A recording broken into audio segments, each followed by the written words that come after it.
안녕하세요. 윤호아 노무사입니다. 유튜브를 통해서 수험 정보나 노동법 관련 상식들을 알리고 싶어서 찾아봤는데요. 혹시 궁금한 게 있거나 영상으로 남겨줬으면 하는 게 있으시다면 댓글 써주시면 준비해 볼 수도 있을 것 같아요. 먼저 오늘은 노무사 1차 시험에 대해서 알아보도록 하겠습니다. 먼저 공인 노무사가 어떤 거를 하는 직업인지 궁금해 하실 수 있을 것 같아서 한번 간단하게 설명을 드리자면요. 기본적으로 노동 법률을 기반으로 해서 노동 사건을 수행하고 경영 자문, 인사 컨설팅, 사대보험 관리라던가 급여 아웃소싱 등 노동 관련돼서 지식 서비스 전반을 제공한다라고 보시면 될 것 같아요.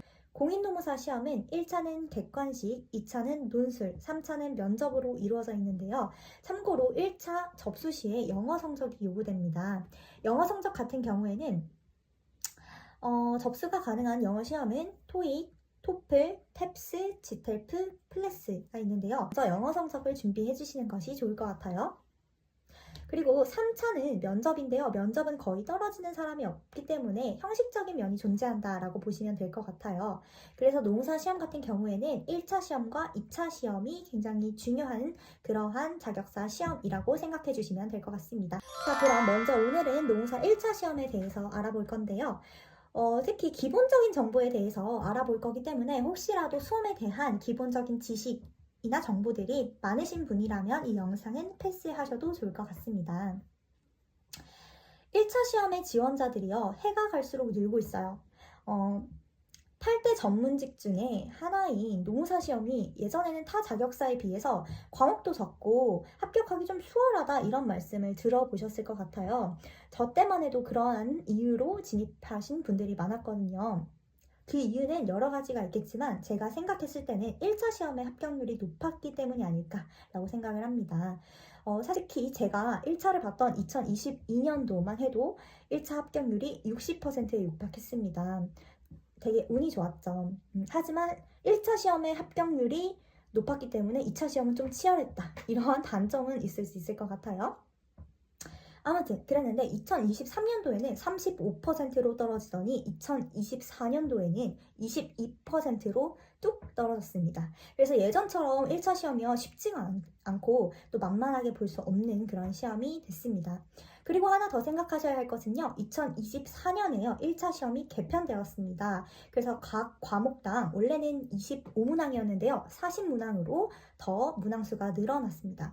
이 말은 넓은 범위 안에서 최대한 다양한 문제를 내고 또 지역적인 문제도 출제가 가능하다라는 것으로 우리는 생각을 할 수 있을 것 같아요. 자, 그럼 이렇게 변화하는 1차 시험 추세에서 시험 과목 먼저 알아볼게요. 과목은요, 크게 노동법 1, 2, 그리고 민법, 사회보험법, 선택 과목 이렇게 이루어져 있고요. 각 과목은 총 각 100점으로 배점이 되어 있습니다. 그리고 객관식 오지선다이고요. 40점 이상, 그리고 평균 60점 이상을 받아야지 합격입니다. 그래서 평균이 60점이 이상이 되더라도 한 과목에서 40% 미만의 값이 나오게 되면요.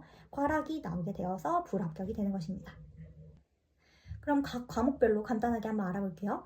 노동법은요, 1과 2로 나뉘어져 있고요. 각 과목이 총 100점입니다.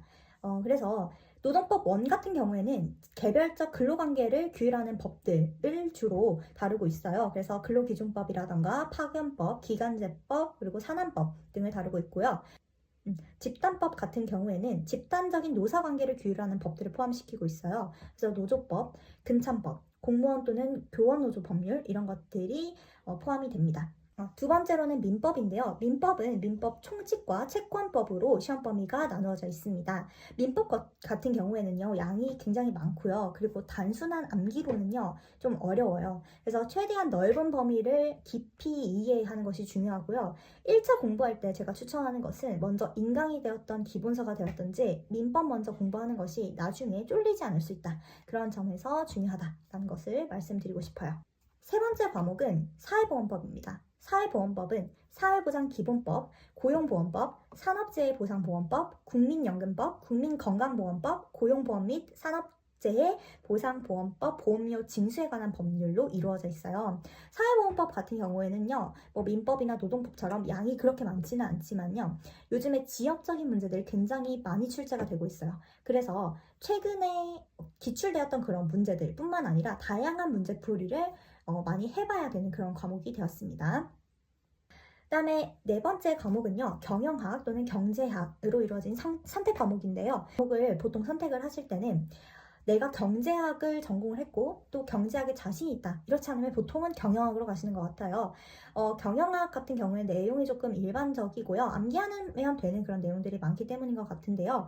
2차에서 그리고 인사관리나 경영조직론을 선택하시는 경우에는 연결성이 조금 존재하기 때문에 그런 이유에서도 1차 시험에서 선택 과목으로 경영학을 많이 선택하시는 것 같습니다. 경영학 같은 경우에는 재무관리나 원가회계 이런 것들이 포함이 되는데요. 계산 문제들이 나올 수가 있어요. 그런데 기본적으로 기본 이론, 각 뭐 원가회계든 재무관리든 기본적인 내용들은 계산이 필요 없는 내용들도 있거든요. 분명히 암기만 하면 되는 내용들이 있어요. 그래서 무조건 재무관리나 원가회계라고 해서 계산이 나온다고 해서 버리시면 절대 안 되고요.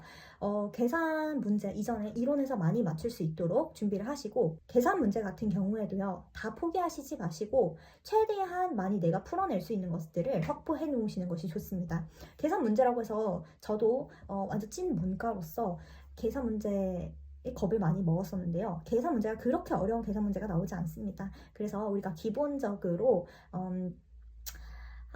초등학교, 중학교, 고등학교를 나왔다 하시면 충분히 풀 수 있는 문제들이니까요. 절대 포기하시지 마시고 꼭 챙겨가시기 바랍니다. 자, 그러면 이렇게 변화한 1차 시험을 어떻게 준비하면 좋을까요? 먼저 각 과목별로 준비할 수 있는 내용들이 조금 다르겠지만 공통적으로 얘기 드리고 싶은 부분이 세 가지가 있습니다. 첫 번째는요, 벼락치기 이제 안 된다는 거예요. 내용이 워낙 많고요. 그리고 합격률이 낮아졌다는 것은 문제 수도 많아졌기 때문에 문제 수도 많아졌고 문제도 어렵게 낸다라는 거예요. 그래서 최소 한 5개월 정도의 충분한 시간을 확보를 하셔야 안전하게 1차 시험에 합격할 수 있다라고 말씀을 드리고 싶어요. 그리고 사실 1차 시험에서요, 떨어지게 되면요, 우리 시험은 2차 시험이 어떻게 보면 메인인데 1차부터 떨어지게 되면 동기부여가 상당히 떨어지는 효과가 있습니다. 그래서 1차 시험을 조금 안전하게 준비를 하시는 것이 좋을 것 같아요. 두 번째는요, 단순히 암기하고요, 기출만 돌리면 안 됩니다. 사실은 제가 1차 시험을 봤을 때는요, 그렇게 공부를 해도 합격을 할 수가 있었어요. 하지만 이제는 그렇게 할 수가 없고요. 개념을 충분하게 넓게 이해를 하시고, 그리고 넓은 범위를 다 가져가시려고 최대한 노력을 하셔야 될 것 같아요. 예전에 저 같은 경우에는 민법에서 채권 총칙이 있고요, 채권 각칙인데 채권 각칙을요 안 봤었습니다. 안 보고 꽈락만 면하자라는 생각으로 앞에 문제들을 최대한 많이 맞추려고 했었는데 이제는 그런 것이 통하지 않는다. 그래서 굉장히 넓게 보셔야 되고 문제도 좀 다양하게 많이 풀어보시는 것이 좋을 것 같다라는 생각입니다. 자, 마지막으로는요, 뭐 인강 활용인데요. 인강을 뭐 무조건 들어야 된다 이런 거는 아니고요. 인강 같은 경우에 이제 보통 기본 이론이라던가 뭐 문제풀이 이런 것도 있고요. 뭐 학원마다 파이널로 이제 진행을 하는 그런 여러 강의들이 있어요. 그런데 다 들을 필요는 없고 개별 상황에 맞춰서 들으시면 될 것 같은데, 기본 강의를 조금 들었으면 좋겠는 거는 민법입니다. 일단 민법 같은 경우에는 굉장히 양이 많고 휘발성이 강하기 때문에 이해가 전제되지 않으면 문제풀이와 또 합격이 굉장히 어려워집니다. 그래서 민법을 조금 기본 이론을 들으시고 문제를 푸시게 되면 혼자 푸시더라도 기본 이론은 조금 들으시는 것을 추천을 드리고요. 그리고 다른 과목들은 좀 웬만하면 인강을 듣는 게 좋다. 하지만 뭐 경제적인 상황이나 시간적인 상황을 따져서 선택을 하시면 될 것 같습니다. 네, 그래서 오늘은 1차 시험에 중점을 두고 한번 수험에 대한 기본 정보들을 여러분들께 전달을 해드렸었는데요. 다음번부터는 2차 시험에 대해서도 한번 다뤄볼 수 있는 기회가 있을 것 같고요. 그리고 이 이외에도 수험과 관련된 기본적인 용어들이 있어요. 처음에 수험에 진입을 했을 때 이게 무슨 말이야 라고 하는 그런 용어들도 한번 정리를 할 수 있다면 해보겠습니다. 그래서 여러분들이 보시고 언제든지 댓글 남겨주시면은 또 제가 확인을 해서 또 답변 남겨드릴 거고, 또 필요한 영상이 있다면 댓글 남겨주시면 또 찾아오도록 하겠습니다. 그러면 오늘도 여러분 좋은 하루 보내세요.